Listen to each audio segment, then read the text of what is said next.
All right, here now, the veteran voice of the Octagon, Bruce Buffer. Ladies and gentlemen, this fight is 3 rounds in the UFC lightweight division.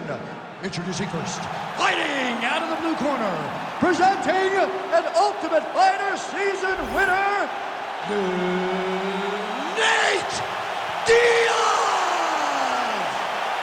And now introducing his opponent, fighting out of the red corner, presenting the former UFC featherweight champion of the world, and the former UFC lightweight champion, the notorious Conor McGregor! You ready to fight? Ready.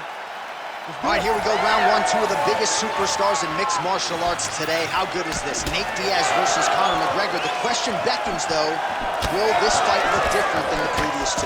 Well, it has to if you're Nate Diaz, because he fell behind in the second fight. Conor was able to knock him down on a number of occasions because he could not get out of the way of the left hand. Nate needs to learn to move, and I love the adjustment of McGregor in fight 2 by going to those leg kicks that he did not have in the first fight. Well, few fighters manage distance as efficiently and as well as Conor McGregor, and there's that left hand finding its home early. He does a great job of setting you up, man. You saw it in the Jose Aldo fight. The guy will just step back a little bit and bang, drops the straight left on you that can end your night. He not only throws this fast, he also is so accurate, and that allows him to finish so many fights. Some damage being doled out, and now some swelling upstairs on his opponent. He's not moving his head effectively. He's trying to be face first. Look, you don't have to prove how tough you are. You got to move your head, be active. Don't be reactive in your defenses. 3 minutes and counting to go here in round 1. Oh, you land, I land, is that what we're doing here? Single leg takedown attempt here, and did that get you out of your seat? Beautifully done by him there. Oh, man, I jumped up and down. Am I watching the Olympics or a mixed martial arts fight? You don't see single legs this good unless you're watching a real high-level wrestler.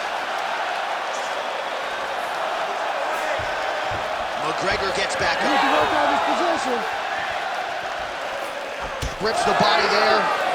He's got great kicks also. He needs to be throwing more kicks in this fight. He hasn't thrown many at all. Well, now if you're the opponent, you really got to be careful as Diaz is able to find a home for that right hand yet again. When Diaz starts landing the right hand, you have got to stay firm. You have got to dig. Oh, a head kick there as he lands, and maybe time to get the bonus checks ready. I mean, this fight is about done. He's got him hurt very bad with his head kick. Now he has to find one more strike to end the night. Oh, big left. Oh, that right hand barely missed there. All right, well, good news is he rocked him. Bad news is he wasn't able to finish the job, and now his opponent's back in the fight. I mean, you don't get those opportunities very often. You got to take full advantage of them when they're presented to you. Connected with a solid punch right there. Dude's hurt. Serve him up. Go get him. McGregor's trying to lock up on a submission now. Oh, that sub is tight. Oh, how good is that as he gets out? That is great submission defense, keeping everything short and not allowing his opponent to get the submission victory. All right, so the round is over. You see, obviously, the fighter has a cut on his cheek sustained in that round, but better to be below the eye than above it. The cut man is in there trying to close it up. Hey, it happens. All right, well, 1 minute of end swell can only do so much. Let us look back at some of the damaging strikes in that previous round. It doesn't seem like it's going to do much, and if it does, he can't take any more of these shots. He was too stationary. He took everything square on the target. He's got to move his head, and he's got to be proactive instead of reactive in terms of his defenses. Round 2, Conor McGregor versus Nate Diaz. You ready? Do it.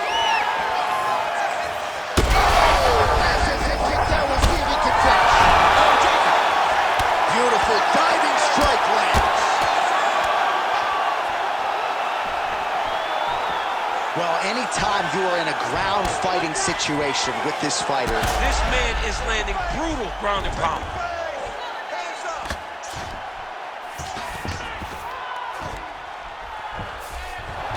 right, dominant position for him here, full mount. If you're the bottom fighter, better start moving those hips, DC. Oh, you got to start moving those hips. What you should do initially, right, is start to push at the knees. Push at the hips, create some distance, shrimp, and try to recollect half guard. Half guard sucks, but it's much better than being mounted fully by your opponent. All right, so there's that Nate Diaz left hand. You've talked about the sneaky power. That one looked pretty good. It doesn't look like he's throwing it hard, but he's... Huge shot finds the target there. Great shot lands. Now he's got to go find that follow-up attempt. The kill shot is what they call it to go and end the fight. He's hurt again. Oh! My goodness! Takes the judges out of it. Gets the finish. Holy smokes!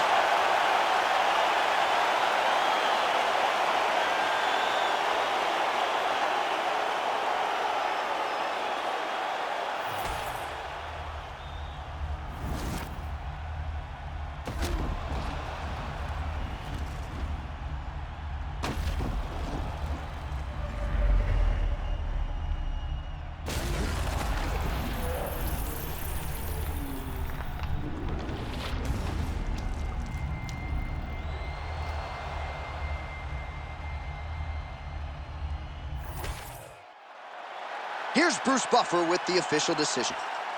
Ladies and gentlemen, referee Herb Dean's called a stop to this contest at 2 minutes, 1 second of the second round. Declaring the winner by knockout, the notorious Conor McGregor!